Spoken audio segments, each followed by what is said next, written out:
As a disclaimer to start the video, I am a massive fan of Nando v movies. This video is in no shape or form an attack on him, but a response to his video which I have a strong opinion on. And recently he has released a video on Man of Steel titled The Man of Steel Rewrite, Part 1. In this video I go into great detail why I disagree with Nando and his opinion on this film. I think his overall first act is quite weak compared to the film's actual first act. I don't hate Man of Steel. I actually kinda like it. It's probably my second or third favorite DCEU movie, but it needed to be amazing, and I don't believe it was. And I agree that Man of Steel failed to be a true universe starter, because no matter what my dumbass thinks, the mass opinion was mixed, and that's not good enough. I think Nando made a good video, but overall I very much disagree with his choices and its overall effect on the movie so far, to the point where his second and third parts in this series can't fix the changes he's made so far from what I think. He starts off by listing everything that is covered in the opening scene, and says that actually in the comics his origin is quite simple. Kal-El is on an exploding planet, and as a last ditch attempt to save him, his parents send him to space, and he comes to Earth. And says we don't need anything else here, and all the new stuff should be kept secret. One issue with that. This opening, more than any other comic book movie, has nearly the whole movie story beats all set in motion from the get-go. That is one thing that makes this movie so good. That is, it starts immediately. Jor-El isn't just Superman's boring dad in space. He starts off the journey, and because he has the same ideals as Kal-El, it's an extension of his story arc, with, him being his dad and all. And with the criticism he has of the scene, saying that we don't need to know about the government or what avatars they fly, and if the CGI was better, it could be more entertaining, to me this is a little unfair and subjective. The CGI is actually really good in this scene in my opinion. It shows Krypton like nothing we've ever seen before, and in hindsight, sure, 5 years after the movies come out, we now go, I want to see more Superman, less Krypton. But this had never been done before.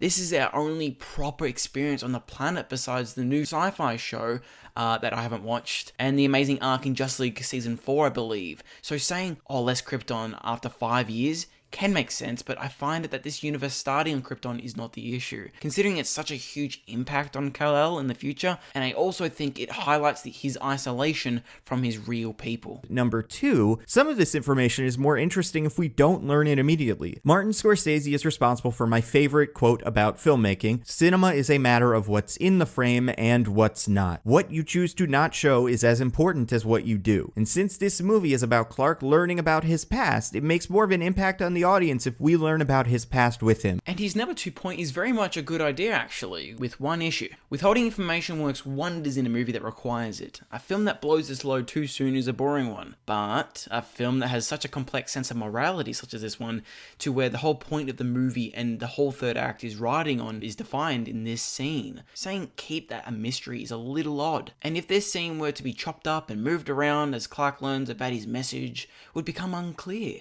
Such as it starts off and maybe we only see them doing the basics. Krypton is in immense danger, they send Clark off to Earth, Zod comes in angry, kills Jor-El, but the reason's unclear, and later Jor-El explains why. This is the only way I can see cutting, altering the scene that could work, but in the way that the film would be too slow and be unloading way too much information before going into the third act. But I do agree this opening needed to be done faster, but cutting down the opening is very dangerous if it's done how he says. What he says, there isn't much action at all, so you get a 10-minute of just politics and 2 minor action scenes that aren't really large, so no hook. It's paced how it is because, as he says earlier, there's a lot in this scene, and the stuff here does need to be reiterated. And if you cut this down significantly, maybe keep just Clark's birth, Jor-El's warning, Zod's coup, Clark's escape, and Krypton's destruction, you are able to get the present story faster. And that's important because there's an unwritten rule that in any movie, especially a movie like this, something exciting needs to happen in the first minutes. It gets the audience's attention. It usually comes in the form of an action sequence. Think about some of the Marvel movies, right? Infinity War opens with the Hulk fighting Thanos. The stakes are set, the audience is engaged. Also, comparing it to Avengers Infinity War is a little unfair.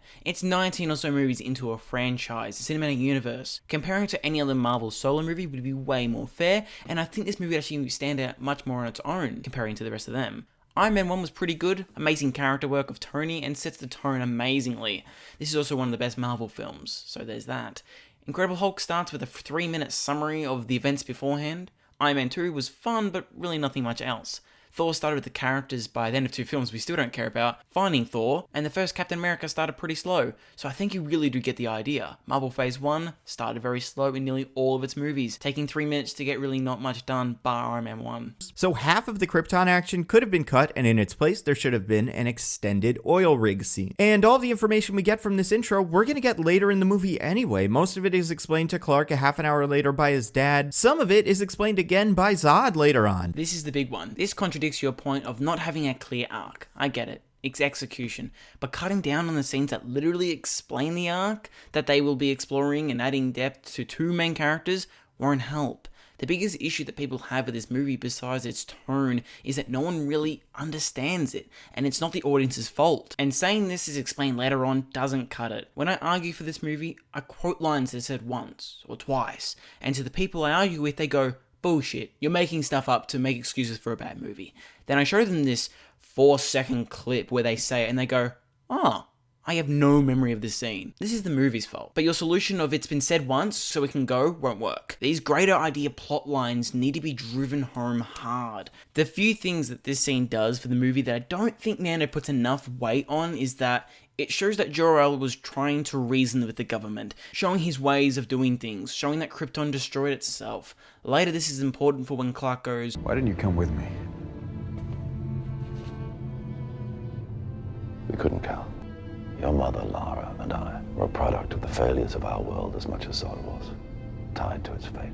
Also, the opening with Jor-El is really beautiful, seeing Jor-El plead for the survival of his people. Also, the introduction of Zod. Zod comes in literally guns blazing to the scene. He's their military leader, and he really shows this. And this scene also shows that Zod and Jor-El have the same goal, but have different ways to achieve this. With Zod going the way of the ends justify the means, which will be reflected later on with Clark, and the reason for the difference, which defines the whole final act. Movies like Ant-Man and other Marvel movies have the hero and villain fight at the end because they should. No conflict, bar he bad, I'm good. This is the difference, and this is why Man of Steel have so much more depth than the other movies. And again, I think execution is a big part of this. Maybe this would have been more exciting with better looking CGI or more interesting fight choreography, but I think the big problem here is that the audience didn't come to a Superman movie to see Superman's dad riding around on a Banshee. I looked it up, that's what they're called, and doing karate. Okay, the action scene home, yeah, that isn't needed. It adds 2 minutes and extends it a little too much. It's meant to show the war, but we really get it by this point, and his animal being hurt really doesn't matter if the planet is about to blow up, and shows little character development bar that Jor-El cares for his animal taxis. Then the next bit is all dialogue, all setting up the movie, and this is what most miss or what most dislike, whatever fits your case. He'll be an outcast, a freak. They'll kill him. Then Jor-El says no, he'll be a god to them. One to unite 2 peoples. This is very important for the movie, and it pushes Cal to fight, to learn about his abilities, and the monologue Jor-El has in the middle of the movie would not be as impactful without this scene showing his love and affection for his family, for his people. And everything with this Codex scene is like paramount for why Zod is the way he is, and again, this defines the third act to why they need to fight in the first place. They don't fight, I said it once, but here it is again, because one is good and the other one is bad. That is why this movie is better than most in its genre. Zod is fighting for his people, and will do anything to do it, because I exist only to protect Krypton. That is the sole purpose for which I was born. And every action I take, no matter how violent or how cruel, is for the greater good of my people. And now, I have no people. he doesn't have a choice. He's programmed to only fight for Krypton, a born killer. Clark is the first to have this choice, to have a choice at all. This is what makes him special, and this scene sets that in motion. Zod's attack is a little long, yes. It's not perfect, but it's 100% needed. The lines of dialogue explain why he must kill him, and shows that there's an immediate conflict. Zod apologizes to Clark, saying it haunts him, but he would still do it again, because it's for the better for his people. This is so far a 1500 word script and is all from the opening 19 minutes of a movie. Most movies don't have this whatsoever, so I do think this is enough justification as why I think Nando was wrong for this one. The opening sets the tone for the movie. This one, unlike Batman v Superman, isn't ruined by moments. It's more so you like what they're trying to do or not. Do you like the idea of Superman trying to find his place in the world or not? Or if he can pull a smile in a 2-hour runtime. So Nando now talks about the difference between his first act and the movie's first act, is that his has a lot less info. In my eyes, that doesn't mean good. You then segue to no one actually knowing his character arc, so I just can't fathom why taking more out and not putting anything extra in helps. He already does what you said with Lois and he needs to make a choice. Yours is just a little different in execution and that it says less, but is more of a spectacle to look at. Now, before I end it off, I have to thank a mate of mine, Caleb Swift. He helped me with this video by debating and being my devil's advocate. He isn't the biggest fan of Man of Steel, and we playfully argue about this movie often. And he liked Nando's first act, but after our discussion made some changes of his own. And I reckon if any changes were to be made, this is what I would rather. It's way more simplified, but you will get the idea pretty easily. He starts off by cutting down the opening buttload. It shouldn't be too long. Have Jor-El and Zod work together as they know the importance of what they're doing, even though they are morally opposed. Have Zod step over the line in hopes to save the planet and get sent to the negative zone, which then means Jor-El isn't listened to by the government. Superman gets sent to Earth, learning Papa Kent's morals, and when he meets Jor-El hologram, he finds his ideas about saving his people good.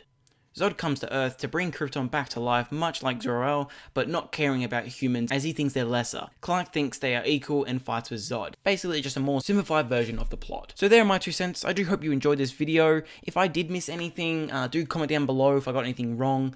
And also comment down below which one you prefer, Nando's opening, Caleb's, or my opening, and that it shouldn't be butchered. And if this somehow does reach Nando, which I don't think it will, I hope you understand my side of this. I just thought this would be a fun video to make, and thanks for everyone that watched it till the end, and I'll see you guys in the next one.